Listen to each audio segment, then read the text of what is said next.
Hello students, আসসালামু আলাইকুম। আশা করছি তোমরা সবাই অনেক বেশি ভালো আছো। তো আবারও চলে এসেছি তোমাদের সামনে নতুন একটা ভিডিও নিয়ে। আর আজকের এই ভিডিওটি কি সম্পর্কে তা হয়তো তোমরা ভিডিওর টাইটেল দেখে বুঝে গিয়েছো যে আজকের এই ভিডিওটি সিনাপসিসের সাহায্যে স্নায়ু উদ্দীপনা পরিবহন সম্পর্কে। এই যে আমাদের শরীরের বিভিন্ন অঙ্গ প্রত্যঙ্গ থেকে যে উদ্দীপনা আমাদের মস্তিষ্কে যায়, সেটা কিভাবে যায় এবং এর পিছনে কার হাত রয়েছে, আজকে আমি সেটাই তোমাদেরকে ভালো মতো বুঝিয়ে দিব। তো ভিডিওটি শুরু করার আগে তোমাদের কাছে ছোট একটা রিকোয়েস্ট যে তোমরা যদি আমার চ্যানেলে নতুন হয়ে থাকো তাহলে অবশ্যই সাবস্ক্রাইব করে দিও এবং পাশে থাকা বেল আইকনটি ক্লিক করে দিও এবং ভিডিওটি শেষে দেখা হলে যদি ভালো লাগে তো লাইক দিতে ভুলিও না, ঠিক আছে? তো আমরা এখন ভিডিওটি শুরু করি। তো তোমরা হয়তো নিউরনের নাম শুনে থাকবে, শুধু নাম না, এই জিনিসটা কি এবং সেটার গঠনও তোমরা হয়তো জানো। তা আমি ছোট করে তোমাদেরকে একটু দেখাই যে নিউরনটা যদি এরকম হয়, ধরো আমরা তো ভালো করে আঁকলাম না, আসলে আমাদের দরকার এই যে এই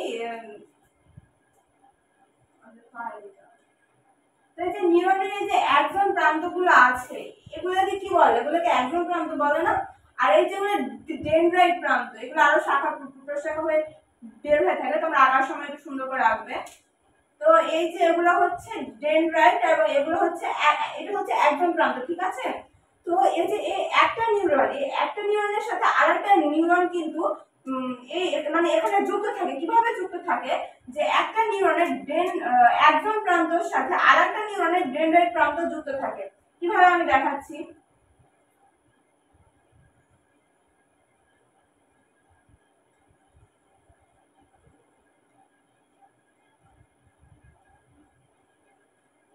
ব্যাস দেখো, এই যে এখানে যুক্ত আছে, এই যে এখানে যুক্ত আছে, মানে একটা নিউরনের একজন প্রান্ত অপর একটা নিউরনের ডেনড্রাইট প্রান্তের সাথে যুক্ত থাকবে এবং এই যুক্ত থাকার যে এই মানে অবস্থাটা, এটা যদি আমরা একটু বড় করে দেখতে চাই তাহলে অবস্থাটা হবে ঠিক এইরকম।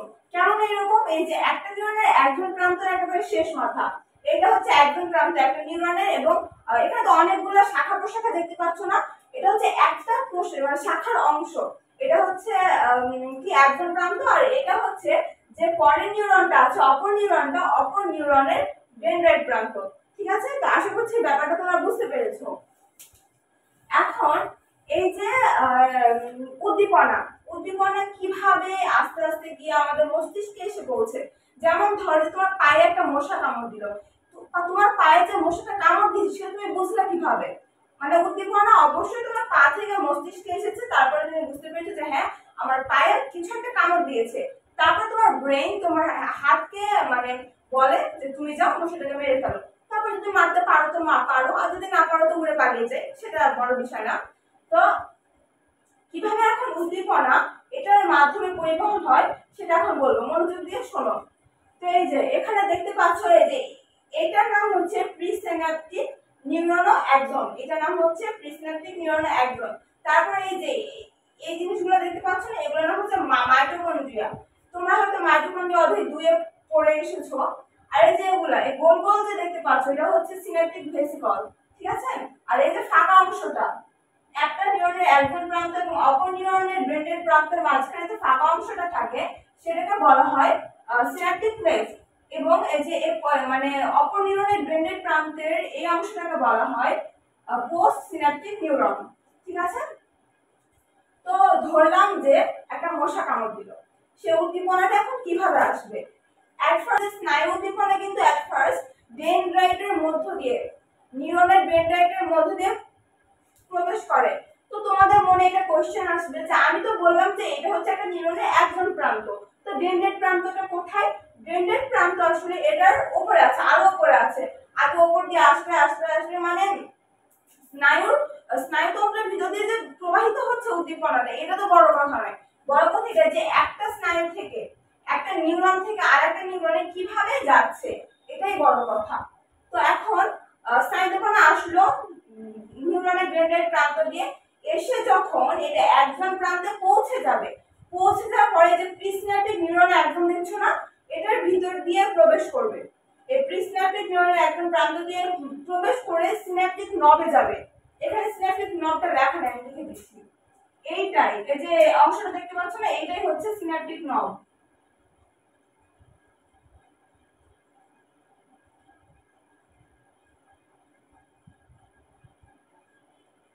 সিনাপটিক নব, সিনাপটিক নবে আসবে। সিনাপটিক নবে আসার পরে কি হবে, সিনাপটিক নবের ভিতরে এই যে গোল গোল অংশগুলো দেখতে পাচ্ছ না, এগুলোর নাম কি, সিনাপটিক ভেসিকল।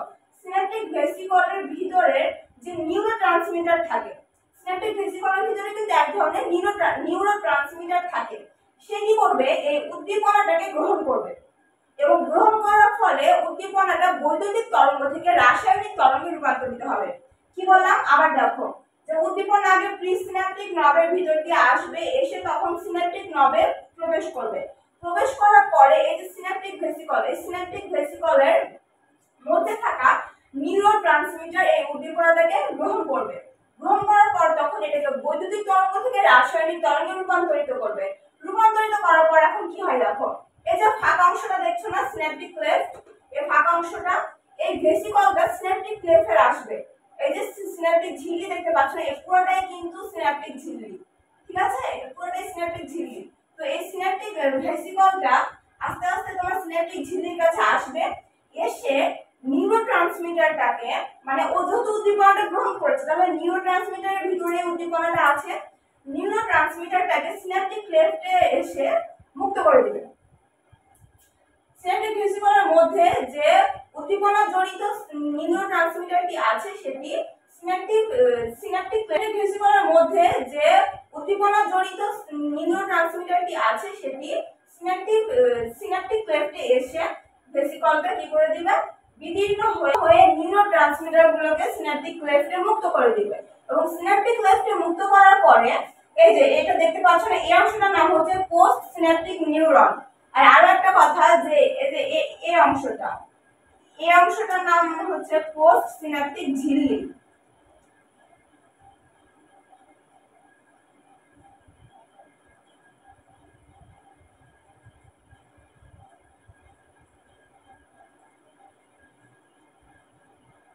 পোস্ট সিনাপটিক ঝিল্লি, ঠিক আছে।